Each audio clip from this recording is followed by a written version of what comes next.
the remnants of the East Wing away. And I want to bring in Reed Galen, who is not only just a great political mind, former GOP operative, co-founder of the Lincoln Project. And Reed, great to see you as always, host of the Home Front on Substack, just he's everywhere. But Reed, I was reading your Substack earlier today about this, and I thought it was terrific because you talked about how you worked at the Treasury Department during the George W. Bush administration, and you had a view of the East Wing. And so this must pull at your heart too. Yeah, thank you, Jim, for having me. It's great to see everybody. Yeah, so as a much younger man, you go through East Exec, right? So you see the West Exec, which is the road between the EOB and the West Wing, and then East Exec is between the East Wing and the Treasury Department. You go up the stairs, and my office looked right out over that. And in some of my hazier mornings, I'd sort of sit out there and think about what will future generations think about when the American Empire is the Roman Empire. But I never thought that would actually come to fruition. Certainly not in my lifetime. And so, it was one of those weird things. I in the piece I wrote that, after 9/11, the East Wing houses the White House military office, and we can also get to just real estate, like where are you going to put all these things? But I was on the phone with a colonel in the military office because I work for Paul O'Neill, the Treasury Secretary, and after 9/11, they had to get everybody out of town, right?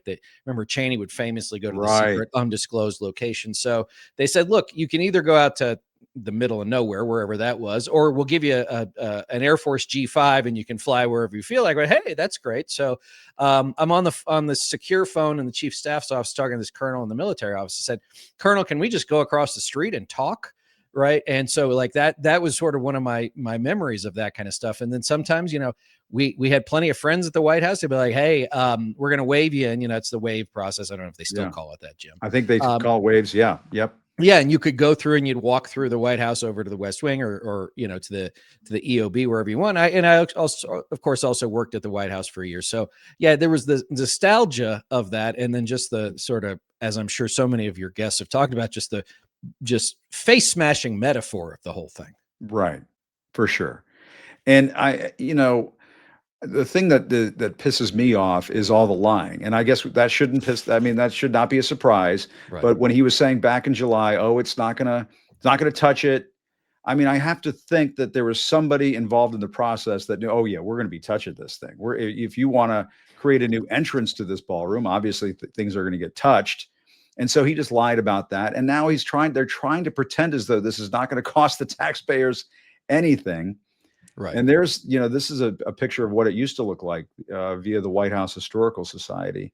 Right. And, it's pretty remarkable what has taken place. On the right side of the screen is where, 15th Street shoots up towards Northwest DC.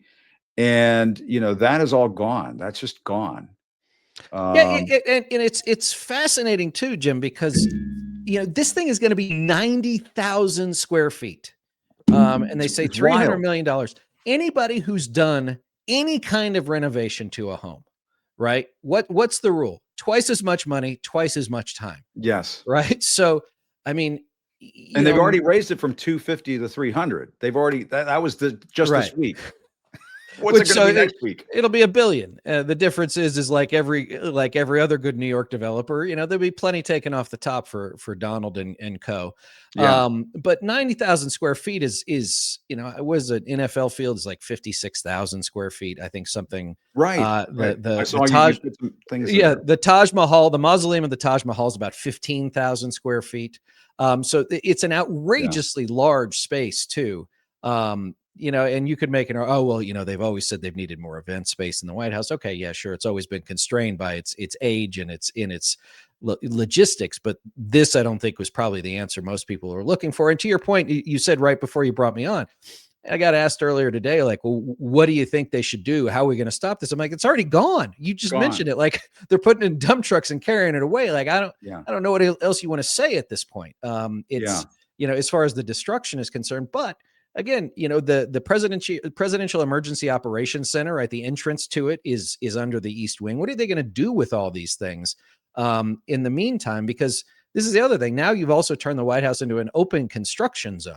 Right. where it's going to take significant trucks, all the other stuff to make this thing happen. You're going to have those gates open all the time, right? I mean, the bollards and everything go up and down, but now they're going to be trucks in and out of this thing all day, which I assume the Secret Service has to hate.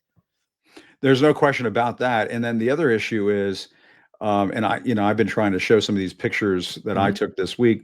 The video's not so great, but I did the best I can with my iPhone. They've got almost everything cordoned off to the point where it's very difficult for the public to see this. They've got all these, protective walls set up and so on that basically shield the public's view. So they're trying to do this undercover without folks being able to see it, because I think they recognize too what a screw up this is politically. Maybe not all of them, but some of them do. And the other issue, Reed, that I've been thinking about is at what point, I mean, I guess Trump's made some decent golf courses, I suppose, here and there, but like Trump steaks, Trump vodka, Trump airline. I mean, a lot of the shit that he's tried to build over the years has been just a total failure. Right. So why do we think this is going to turn out that great? Well, I mean, I would hope that now with not only, it sounds like they've completely bypassed the National Park Service, and I guess they're funneling all the money through the trust and all this other stuff. Yeah. But I would assume that he doesn't want it to be half-assed. I mean, it will be ridiculous. It will be gaudy. I don't think we should deny that, but yeah. I assume that there are security reasons why the service and everybody else will want it to be up to some, architectural standard. I can't imagine that the windows are just going to be normal panes of glass you'd buy at Home Depot. So I think that, yeah, it'll take way too long. It'll be, way too expensive. But so long as Meta and Google and everybody else are writing the checks for it, I don't think he really cares. I wonder, do you think they'll each have like their little table tents when you go, like, where are you? Oh, I'm at Google 4. Jim, where are you? Oh, you're at Meta 3. Okay, good. Well, I'm across the way. It'll take me 16 minutes to walk to you. But I'll see you next year. Right. Well, and that is an important part of this, because it's supposed to be the people's house. It's supposed to be the people's house. And yet this ballroom is going to be owned by these giant corporations for all intents and purposes. They're going to be the ones that built it. And so, that he's just completely blown to bits this notion that it's the people's house anymore. I do want to tackle some other subjects while I have you here, Reed. Sure. I'm kind of curious what your view is on Trump's polls tanking. There's some really shitty polls for Trump this week. There's a Quinnipiac poll that shows just 38% of respondents said they approve of his handling of the economy. 57% disapprove. His previous low had been at 39%. Right. And, there's a whole battery of other polls that have come out in the last week or so that show he is, things are not good for him right now. And this East Wing thing, this White House demolition thing, I would have to think are going to sink those polls even further. Well, if they do amongst the rank and file Americans, the American taxpayer, the American working man and woman, they will see it as yet another example of what I think they're starting to feel, even if they don't want to say it out loud, which is Trump and co. promised that they would bring prices down. They promised that they would make life easier, and it's just not that. And in fact, it's going to be worse. You've got the government shutdown, which, Mike Johnson is Mr. Pretzel, and Trump doesn't seem to care because it doesn't affect him personally. Yeah. But here, let's see, it's the 23rd of October. So in the next 8 days or so, we're going to have premiums start to skyrocket. We're going to have EBT cards start turning off. Yep. And so the reaction to this is going to come fast and furious from actual people for whom these things, Jim, are not, they're not in surveys. They are not something, we think about. These are the real lives of real people. Electricity's up 10% year over year. Groceries are up year over year. Inflation is stubborn. It's not coming down. And so I think that what's going to happen is, having covered both the White House and Washington, D.C., so long as even Trump, Mike Johnson, John Thune, the Republican leaders, there's only so much political bandwidth they have. There's only so much political backbone they have. And there's only so much time they have. And so at some point, they're going to start to feel, okay, wait a second. Like, now people are going to get really pissed off. The Democrats have held their own, and I'm sure in the face of incredible pressure on their own right. But now what you're going to see is, like, why do we see all of this stuff happening with, like, these congressional districts we just saw in North Carolina? Because the Republicans in Congress and the US Senate know that Trump is a political albatross when he's not on the ballot. They lost 40 net seats in 2018. They know that that's a likely number, or at least a near guess, in 2026 if they even run competent, just plain competent campaigns. And so the Republicans are trying to cut those margins as much as they can on the front side, but they can't do it if now what's going to happen is all of those people who gave Trump the benefit of the doubt because he was going to be different, but he's not delivering, right? And that's the one thing he was the beneficiary of a very strong economy in the first term he had, and then COVID hit. He was turned out because obviously, a variety of things, but now he can't really blame anybody. They're calling it the Schumer shutdown, but I don't think that, and we've seen plenty of polling and man on the street interviews and everything else saying that I think the average American knows Republicans are in charge because Trump never shuts up about it. Exactly. That's right. He always talks about it was a landslide and everything else. And, you mentioned the redistricting thing. I'm wondering, because it's been a while since we've spoken, how you think Democrats are handling this. I thought it was a helpful sign today that Virginia Democrats came out of nowhere and initiated a surprise plan to redraw the Virginia congressional map to help Democrats, which is really interesting. In that there's this gubernatorial, these statewide races coming up in early November, just like a week or so from now. But the lawmakers there in Virginia are talking about doing their own redistricting to kind of counter what Trump is doing in Texas, and he's trying to do in Indiana. Although Mitch Daniels in Indiana, the former governor, is saying don't do this. Indiana Republicans, which I find interesting. Do you like that Democrats are sort of fighting fire with fire here? They don't really have a choice, I suppose. Yeah, I don't think so. Look, do I think it's good governance? No, but look, we're so far off the map in that regard. Yeah, exactly. Yeah, that goes out the window. Right, that's off the and Prop 50's up here in a couple of weeks in California. We'll see. Does it have the legs to get over the line? I don't know. I ran ballot measures in California for 10 years. Nothing is a done deal in those sorts of things. They often take on a life of their own. And so, do I think it's a great thing? I don't. But to your point, in the system we're in, this is where we are. Also, let's remember that these are the margins, right? 90% of these seats are so gerrymandered by both parties that they're not competitive anyway. So you're really arguing over about 45, maybe 50 seats on a good day. And that's where, the vast majority of the money is going to be spent. The vast majority of the attention is going to go. And so, do I think it'll make a difference? I think it will. Do I think Republicans will try and sue because they always go back to the rules matter? They might. But I think that, as you mentioned, Indiana hasn't gone along with it. Missouri's still hanging out there. Florida could do something. So, and remember a place like Florida too, Jim, very late filing deadline, not till May, very late primary, not till August. So there's still plenty of shenanigans that I think we're likely to see between now and a year from now. Interesting. Okay. But you tend to think that the Democrats are going to mount a comeback here. Even the Dems polling numbers are not very good either. I mean, they're not a good place. Right. But they'll be the alternative, I suppose. So. Well, they will be. Well, they will be the alternative, but that's the question is, and you asked the perfect question, is that enough? And I think that if they're going to be enough, they're going to have to say, if not, we're not in charge. It's not our fault. You could say that as step one, and you can blame Trump, but that's, that how often does that work anymore? But what you can say is, if we were in charge, this is what you'd be seeing. If we were in charge, this is what we'd be doing. And it can't be some sort of warmed over status quo, old wine in a new bottle. They're going to have to come with, look, they could be recycled ideas, right? There's only so many ideas in governance about making lives better, right? There's only so many things you can do. But they better come with some energy and some backbone and some fight. And look, I think it's great that Gavin Newsom is doing tweets and AI videos, but at the end of the day, most voters don't care about that stuff. If they want to hear meat and potatoes ideas, and I think it's why Bernie and AOC, people may not be that to the left, but they're talking about proposals that there's an audience for that, and it may be a growing audience depending on how Gilded Age shit gets over the next year. Hard to get more than we have it already, for sure. Gilded ballrooms and all that, right? And then finally, Reed, are you as worried about the state of our democracy as I'm hearing from everybody else?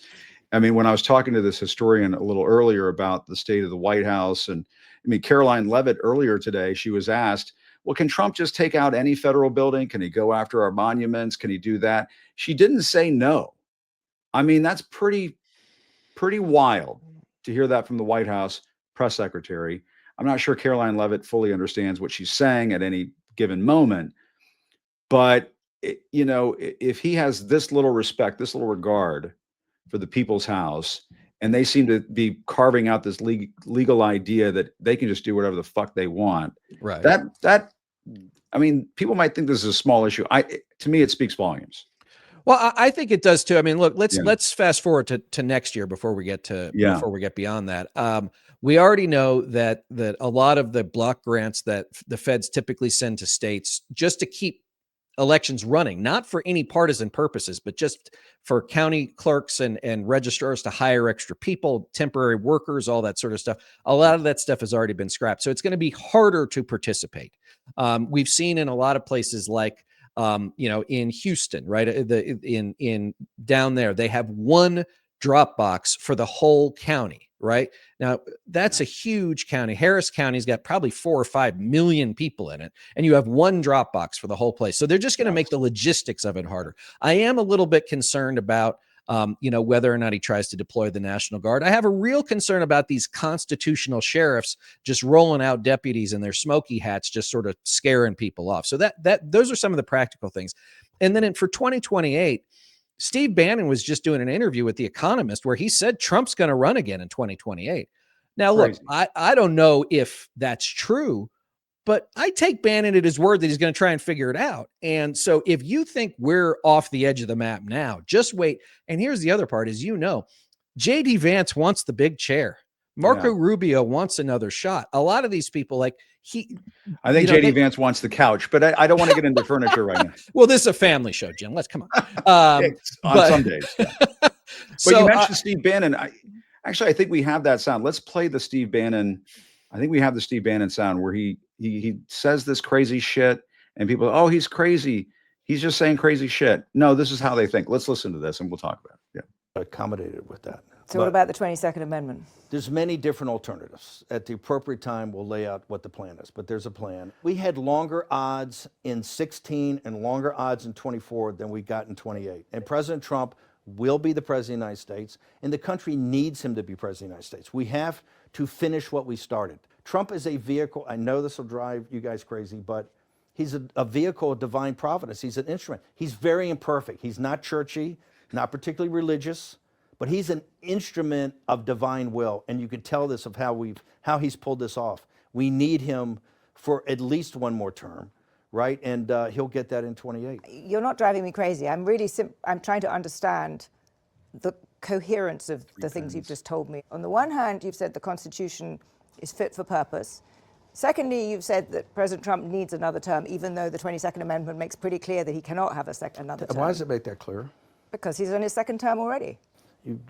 At some point in time, we will make sure we go through, Zanny, and define all those terms. But you will be undermining the spirit of that amendment, even if you find some way around it. Not the spirit, the actual amendment. With but, the mechanisms we have, put Trump back in office, are the American people tearing up the Constitution?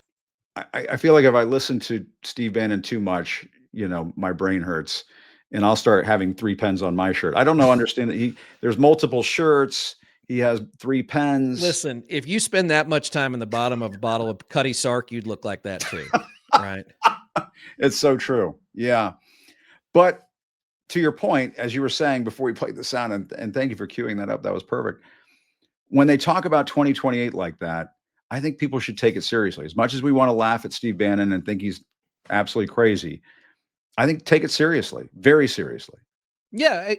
And this is one thing I would say is that, we have to ask ourselves, and really we have to ask our political leaders, Jim, if you believe that Trump is an existential threat to the republic and indeed he's not going to leave, then you should start acting accordingly. Yeah. If you don't, sort of act like you are, which is, I'm really worried, I'm really scared. But, for me, we are still a federal system, right? As dominated by the feds as we have been for a long time. There's plenty of things that states can do in their own right or in conjunction with one another. Oftentimes they have compacts. Like take something like the Great Lakes. I'm sure all the Great Lakes states have some, compact or mutual agreement about how they're going to do all that stuff, right? I'm sure that there are, I mean, California, Nevada, Arizona, right, on water and everything else. So like these things are possible. And I think that those blue state governors and legislatures really need to start looking, okay, well, like what are we going to do in the event that something like this happens? And let's not sleep on one other thing, Jim, is that, it's even more important that, not only does Trump not run in 2028, but that a Democrat gets elected in 2028, because we're going to have a census in 2030. And if he or JD Vance or somebody like them are in charge, they're going to screw with that so badly that you think that gerrymandering is bad now. They're going to discount everybody they possibly can as being a viable census respondent. So we got a lot of stuff coming down the line, and I think we have to start preparing for it now. Yeah, if you thought Project 2025 was bad, Project 2029 will blow your fucking mind. I mean, and it starts with a third Trump term. Reed Galen, great to talk to you as always. Thanks so much. Ben. Really appreciate it. And let's do it again soon. Great insights. Good to see you. Thanks for having me. Okay. Thanks a lot. Appreciate